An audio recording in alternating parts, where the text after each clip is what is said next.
아기로 태어나셨습니다. 아기가 주는 힘이 굉장히 커요. 가정에서 어렵고 힘든 일들이 많이 생겨날 수도 있어요. 그런데 참고 견디고 버티게 하는 힘이 아기가 주는 힘이에요. 예수 그리스도가 아기로 태어나는데 예수 그리스도가 우리에게 어떤 힘을 줄까요? 예수 그리스도는 우리를 구원하는 능력인 줄로 믿습니다. 구원의 능력입니다. 휴대폰 최초의 문자 메시지의 내용이 무엇이었을까요? 휴대폰 최초의 문자 메시지 1992년 12월 3일 22살 영국 청년 넬 펩워스가 컴퓨터에서 문자 메시지를 하나 날립니다. 그 당시 노키아 휴대폰으로 문자가 날아갔습니다. 그 문자 메시지 인류 최초의 문자 메시지는 메리 크리스마스였습니다. 메리 크리스마스.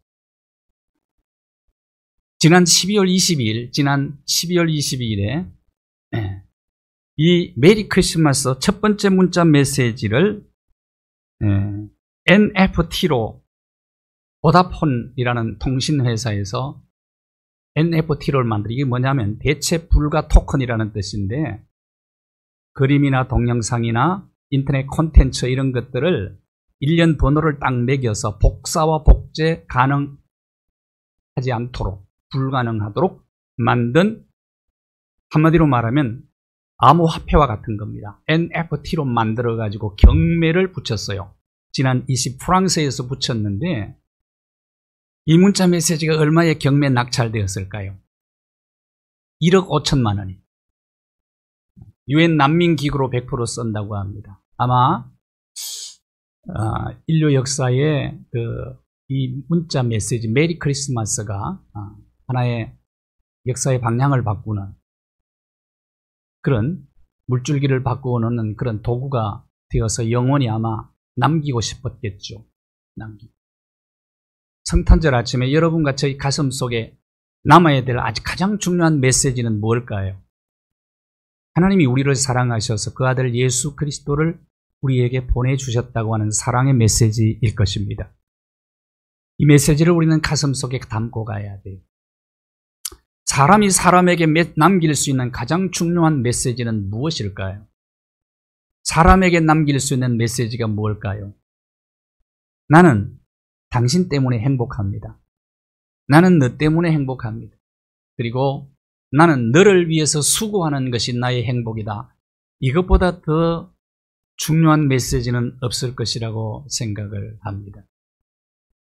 오늘 여러분에게 성탄 인사, 함께 여러분 가슴 속에 새겨야 될 중요한 메시지를 생각하면서 앞뒤 좌우로 우리 메리 크리스마스를 한번 인사를 나누겠습니다. 메리 크리스마스.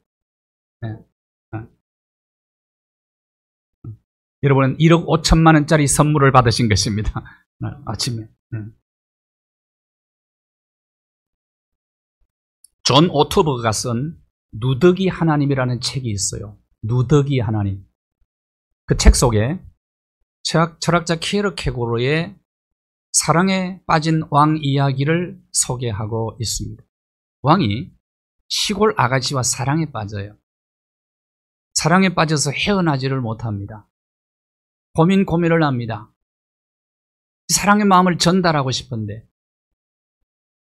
그리고 그 왕의 핏줄도 없고 피도 섞이지 않았고 전혀 교육을 받지를 않았어요.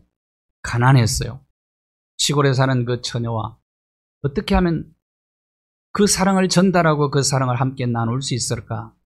라고 고민합니다. 왕이. 신하들이 이렇게 건의하죠.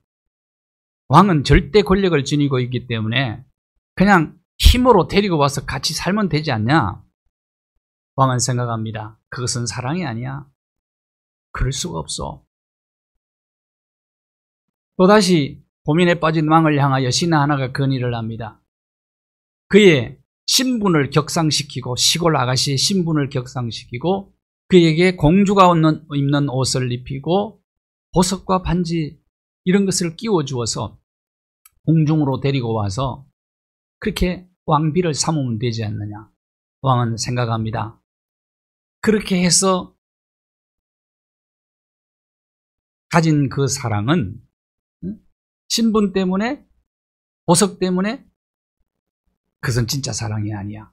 더 깊이 고민을 하다가 왕이 결단을 하지요. 왕의 모든 권력을 포기하고 시골로 내려가서 누더기 옷을 걸치고 그 시골 아가씨가 입는 같은 그 급의 옷을 입고 또 그런 초라한 집에서 살면서 그런 음식을 먹고, 그래서 왕의 사랑이 전달이 되었다. 티에르케고는 철학자답게 예수 그리스도께서 하나님이 사람의 몸을 입고 이 땅에 오신 그것을 명확하게 우리에게 설명을 해주고 있습니다. 예수 그리스도께서 동정녀의 몸에서 탄생하셨습니다. 그래서 그분이 우리의 구주가 되셨다고 구약 예언의 말씀을 성취하셨습니다. 다윗의 후손으로 이 땅에 오신 예수 그리스도는 성령의 능력으로 처녀, 동정녀 마리아의 몸을 빌려서 이 땅에 오셨습니다. 그는 하나님이셨습니다. 누가복음 1장 31절 말씀을 보십시오. 천사가 마리아에게 수태고지를 합니다. 네 몸에 잉태한 그 아들은 이름을 예수라 하라. 하나님께서 인류를 구원할 목적으로 아들 독생자를 이 땅에 보내주신다고, 그래서 이름을 예수라고 지어주었어요. 예수라고. 그 뜻은 여호와는 구원이다 라는 뜻입니다. 여호와는 구원이다. 그 이름을 예수라 하라. 하나님은 사람의 몸을 입고 이 땅에 오신 예수 그리스도를 통해서, 그 이름 예수를 통해서 우리에게 무엇을 주기를 원하셨을까? 인류에게 하나님이 예수 그리스도를 통해서 무엇을 주기를 원하셨을까? 첫째, 평화입니다. 평화. 평안입니다. 평안. 찬송가 작가 중에 릴리아 앤 모리스라고 하는 사람이 있습니다. 52살 때 눈이 어두워지더니 실명을 하게 돼요. 태어날 때부터 앞을 못 보는 분들은 그래도 좀 견딜만 하다고 그래요. 그런데 52년 동안 살다가 여러분 앞을 못 본다는 그건 정말 절망적이지 않겠습니까? 얼마나 힘들겠어요. 그럼에도 불구하고 여전히 그는 시를 쓰기 시작합니다. 찬송시를 써요. 그가 쓴 시 중에 하나 찬송가가 됩니다. 406장 1절에 고난 내 영혼 편이실, 이 찬송이에요. 지분에서 물었습니다. 당신 앞을 못 보는데 힘들지 않느냐? 불안하지 않느냐? 아니, 예수 그리스도, 그분의 영원한 팔이, 그분의 손이 나를 붙잡고 있는데 나 힘들지 않습니다. 나 불안하지 않습니다. 예수 그리스도, 그분은 풍랑까지도 잔잔케 하시는 분, 폭풍까지도 다스리시는 그분이 나를 붙잡고 계신데 나 불안하지 않아요. 힘들지 않아요. 두렵지 않아요. 예수 그리스도의 이름을 신뢰하는 사람은 예수님께서 주시는 평안을 경험하기 때문에 모든 두려움을 극복할 수가 있습니다. 불안과 두려움을 극복할 수가 있죠. 누가복음 1장 28절을 한번 보십시오. 천사가 마리아에게 들려준 메시지입니다. 평안할지어다. 평안할지어다. 이 말은 카이레라는 뜻이에요. 원래 뜻이 기뻐하다는 뜻인데 왜 이 메시지를 천사가 마리아에게 선포했을까요? 이유는 무엇일까요? 마리아가 지금 불안해하고 두려워하고 있었기 때문입니다. 아니, 남자를 모르는 아가씨가 임신을 하게 된다 이 말이에요. 그러면 얼마나 불안한 겁니까? 얼마나 두려운 겁니까? 그 당시 모세의 율법에 의하면 돌로 쳐서 죽여도 됩니다. 돌에 맞아 죽을 수도 있어요. 그런데 왜 평안의 메시지를 주신다 이 말입니다. 예수님을 잉태하고 예수님을 낳음으로 마리아가 그때부터 험난한 인생을 사는 거예요. 불안합니다. 임신은 했는데 언제 누가 지나갈 때 돌을 던져서 그 돌에 맞아 죽을지도 몰라요. 아들을 낳았는데 대헤롯이 그 아들을 죽이겠다고 하잖아요. 그래서 애굽으로 피난 갑니다. 핏덩어리 안고 피난 가요. 그때부터 고난의 길을 걷는 겁니다. 아들이 십자가에 피 흘려 처절하게 죽어가는 모습을 마지막에 어머니가 바라보아야 되었어요. 예수님 때문에 마리아가 호강한 게 아닙니다. 어머니 마리아가. 이런 길을 걸어가야 되는데 두렵지 않겠습니까? 불안하지 않겠습니까? 힘들지 않겠습니까? 고통스럽지 않겠습니까? 그때 주신 메시지란 말이에요. 이게 평안. 그게 무슨 뜻입니까? 예수님은 진짜 평안을 우리에게 주러 이 땅에 오셨다고 말이에요. 예수 이름을 통해서 하나님께서 우리에게 주시기를 원하는 것은 평안입니다. 평안.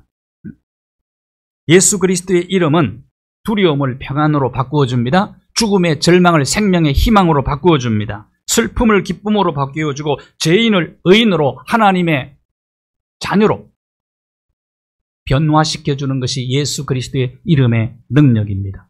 여러분, 인간의 근본 문제가 무엇입니까? 죄 문제 아닙니까? 죄를 지은 인간은 본질적으로 하나님을 두려워하게 돼 있어요. 그래서 죄 짓는 못된 짓 하는 사람 보고 너 하늘도 안 무섭냐 그러잖아요. 그게 사람 마음속에 있다 이 말이에요. 본능적으로 하나님을 두려워하는 마음이 있습니다. 그래서 하나님을 피하려고 하지요. 죄인은.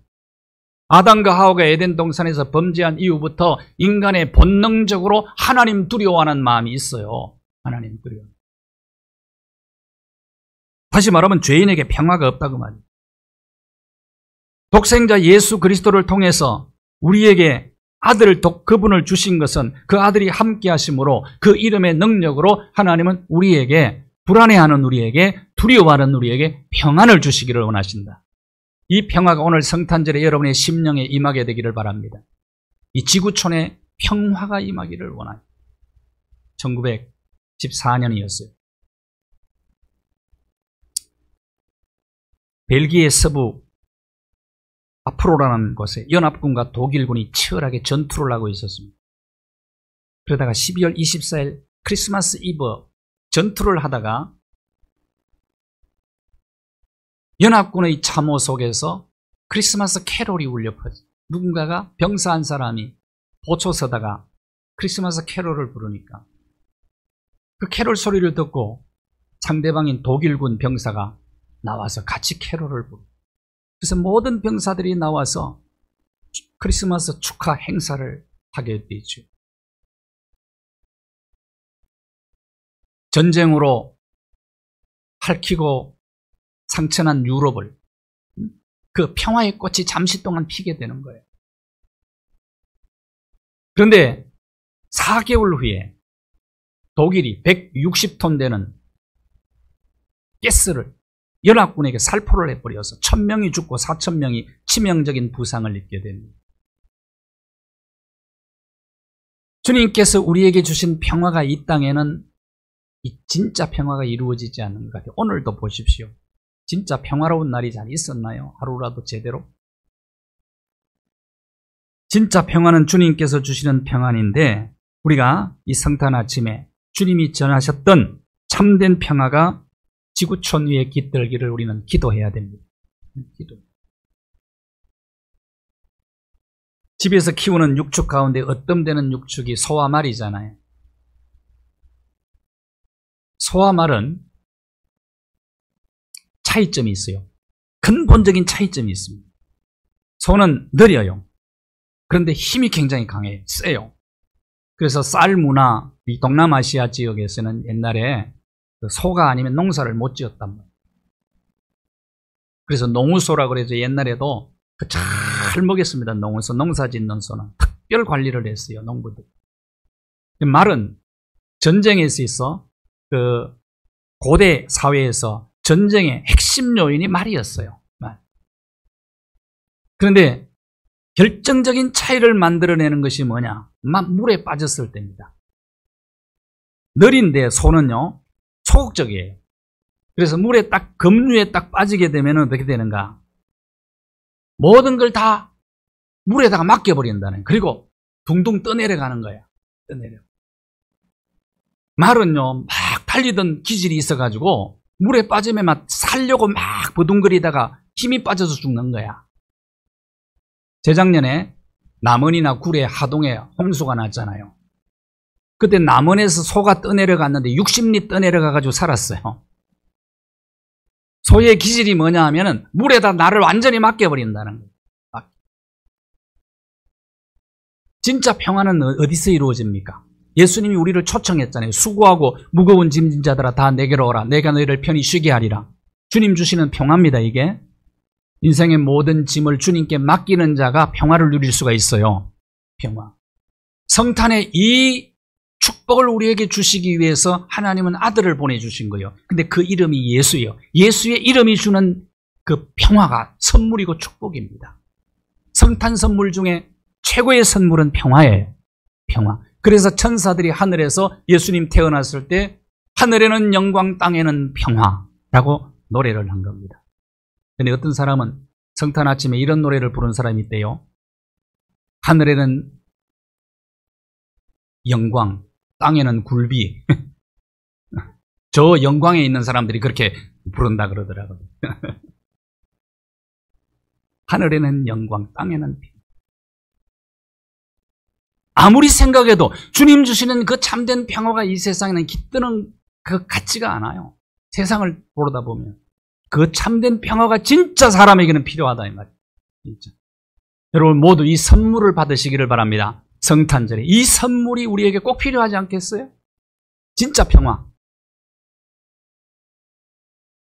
그 이름의 능력이 우리에게 주시는 축복이 또 있습니다. 그것은 은혜입니다. 은혜. 30절을 한번 보십시오. 천사가 마리아에게 무서워하지 말라. 너는 하나님께 큰 은혜를 입었느니라. 은혜를 입었느니라. 원래 퓨레사 카린이라는 뜻인데요. 은혜가 뭡니까? 자격 없는 자에게 베풀어 주신 하나님의 호의를 말하는 무조건적 은혜를 얘기합니다. 정원한 처녀가 임신을 했어요. 말씀드린 대로 그것 때문에 고통이 시작이 되는 겁니다. 진정한 은혜는 뭐냐 하면은 예수 그리스도의 고난에 동참하는 거예요. 그리스도의 고난이 뭡니까? 내가 손해보고 남에게 유익을 주는 게 그리스도의 고난이에요. 내가 죽는데 남은 살려요. 이것이 그리스도의 고난입니다. 진짜 은혜는 이 은혜입니다. 마리아가 그리스도의 고난에 잉태하면서부터 참여를 하는 겁니다. 나 잘 사는 것도 은혜지요. 그러나 더 큰 은혜, 가장 귀한 은혜는 내가 손해보고 내가 죽어도 남을 유익하게 하고 남을 살리는 은혜입니다. 이것이 바로 예수 그리스도의 고난에 동참하는 은혜예요. 마리아에게 이 은혜를 선포한 거지요. 가가와 도요이코라는 하천풍원이라는 일본 목사님이 계셔요. 이분이 1920년에 일본이 일으킨 전쟁에 대해서 아주 예리하게 비판을 해요. 그러다가 체포가 되어서 모진 고통을 당합니다. 감옥에서. 일본 천황이 그에게 물었습니다. 네가 나를 숭배하는 대신에 예수 그리스도께 충성한다고 하는데 사실이냐? 그는 당당하게 그렇다라고 대답을 합니다. 내 몸속에는 대대로 기생의 피가 어머니가 기생이었어요. 기생의 피가 흐르고 있습니다. 더럽고 추한 나를 그리스도의 피가 나를 씻어주시고 나를 용서했습니다. 그러니 내가 그 예수 그리스도에게 충성하지 않을 수 있습니까? 라고 대답했더니 천황이 그 얘기를 듣고 감동을 받았어요. 풀어줬어요. 그래서 개인적으로 중국에 가가지고 일본이 전쟁 일으킨 것에 대해서 사과를 합니다. 우리나라 이승만 대통령을 만나러 와가지고 또 사과를 했어요. 태평양 전쟁이 끝나고 난 이후에도 그는 여전히 인권 운동에 앞장섭니다. 그래서 모진 고난을 당해요. 그럼에도 불구하고 수많은 사람들을 살리는 거예요. 주님께서 내게 은혜를 입혀주신 이유가 있다는 거예요. 내가 손해보고 내가 어려워도 남을 살리고 남을 복되게 만들고 유익하게 한다는 것, 이것이 은혜를 받은 자가 은혜를 갚아야 되기 때문에 나는 이런 그리스도의 고난에 동참하는 삶을 살았던 분입니다. 가가와 도요이코 목사님. 이것이 진짜 은혜예요. 진짜.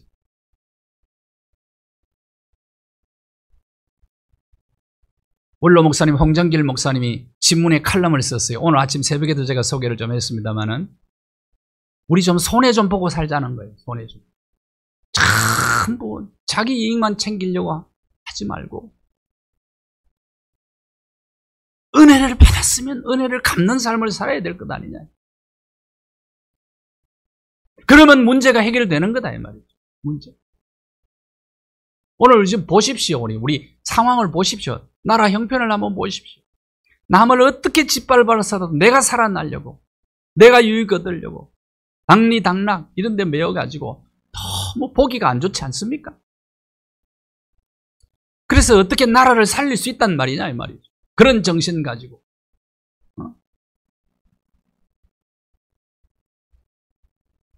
이 은혜를 입어야 될 것 아니, 이 은혜.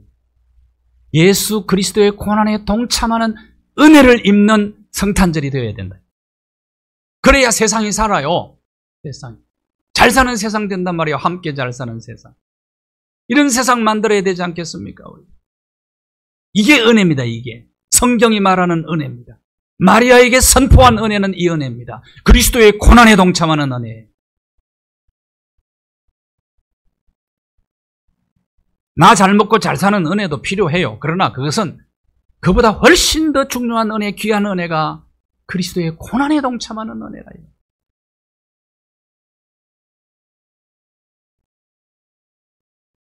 마지막으로 성탄을 통해서 우리에게 주시는 하나님의 축복이 뭘까요? 그것은 능력입니다. 능력. 천사가 대답하여 이르되 성령이 내게 임하고 능력이 너를 덮었다 라고 해요. 그래서 너는 하나님의 아들을 낳게 된다. 능력이 너를 덮었다. 능력이. 거룩한 능력이 너를 덮었다. 그래서 처녀가 잉태를 하게 된 것 아닙니까? 이게 진짜 능력은 어떤 능력이냐? 고난에 참여하는 능력이에요. 그리스도의 고난에 참여하는 능력입니다. 1970년에 노벨 문학상을 받은 알렉산드라 솔제니친 이야기입니다. 구소련 스탈린 붕괴 통치 시절에 보리스 앤 콘펠드라고 하는 유대인 의사가 시베리아 수용소에 잡혀서 들어옵니다. 보리스 앤 콘펠드 유대인 아주 유명한 의사였어요. 그런데 우리 이 수용소에 들어와서 신실한 그리스도인을 만나서 예수 그리스도를 영접해요. 그때부터 마음에 두 가지를 다짐을 합니다. 하나는 이웃 사랑을 실천하겠다라는 이웃 사랑.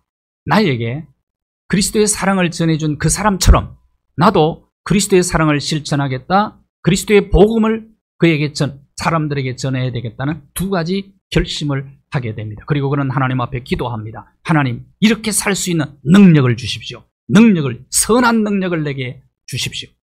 라고 기도합니다. 그러다가 어느 청년이 수용소에서 암으로 고통 가운데 절규를 하고 있는 거예요. 그 사람을 수술해 줍니다. 그러나 수용소 안에서 수술해 주는 건 불법이에요. 그래서 사형언도를 받아요. 보리스 앤 콘펠드 의사가 사형언도를 받습니다.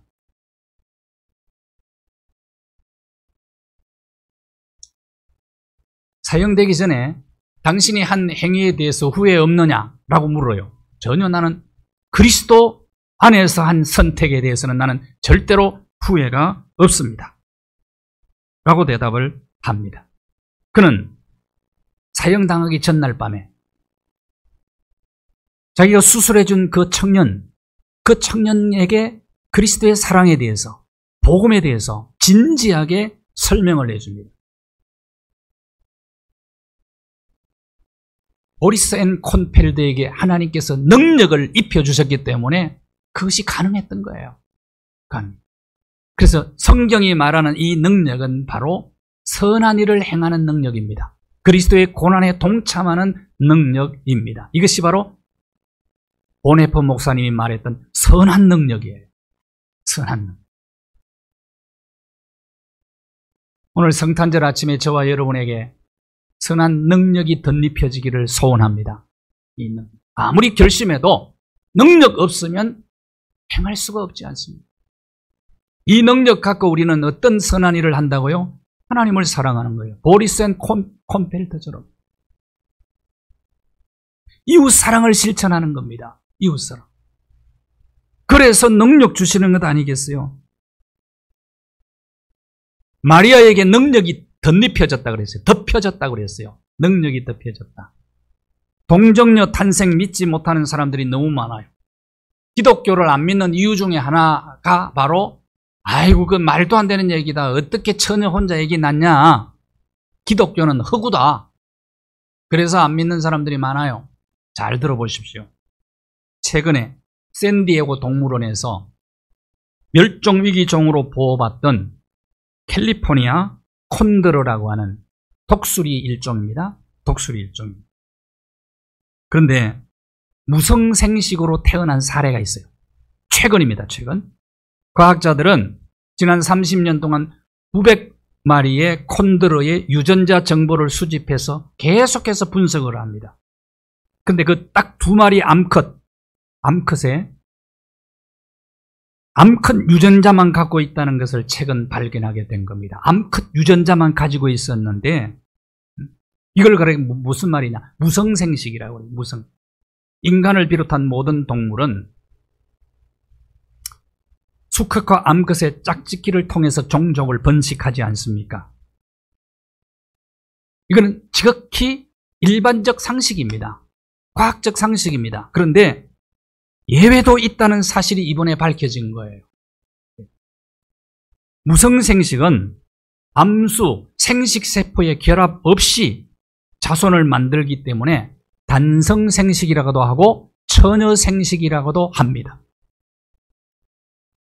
이런 일이 지금 일어났어요. 개미는요, 무성생식도 하고 유성생식도 같이 해요. 아메바는 무성생식만 합니다. 그러니까 내 머리, 내 생각, 내 이성만 가지고 함부로 얘기하지 말자 이거예요. 예수님의 그 어머니 마리아가 처녀가 임신을 했다 하는 것을 수천 년 동안 이건 우리는 참 믿기 어렵다 그렇게 얘기했는데 지금도 만일에 그런 얘기를 하고 있다면 그것은 나는 굉장히 무지하다는 것을 스스로 드러내고 있다는 사실이에요. 무성생식도 가능하다 이거죠. 가능하다. 놀라워요. 이 과학의 업적이라는 게 대단합니다. 과학이 발달할수록 저는 그렇게 봐요. 과학이 발달하면 참 좋아. 왜? 그것이 성경을 나중에 계속 증명해 주기 때문에.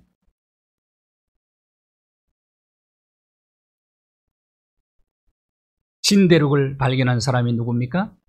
크리스토프 콜럼버스예요. 원래는 황금을 찾으러 간 거예요. 신앙 때문에 간 게 아니에요. 황금을 찾아갔다가 그는 고민에 빠집니다. 자기 이름이 크리스토프 콜럼버스예요. 크리스토프라는 뜻은 뭐냐면 예수님을 마음에 간직하고 산 사람이라는 뜻이에요. 그래서 그는 고민에 빠집니다.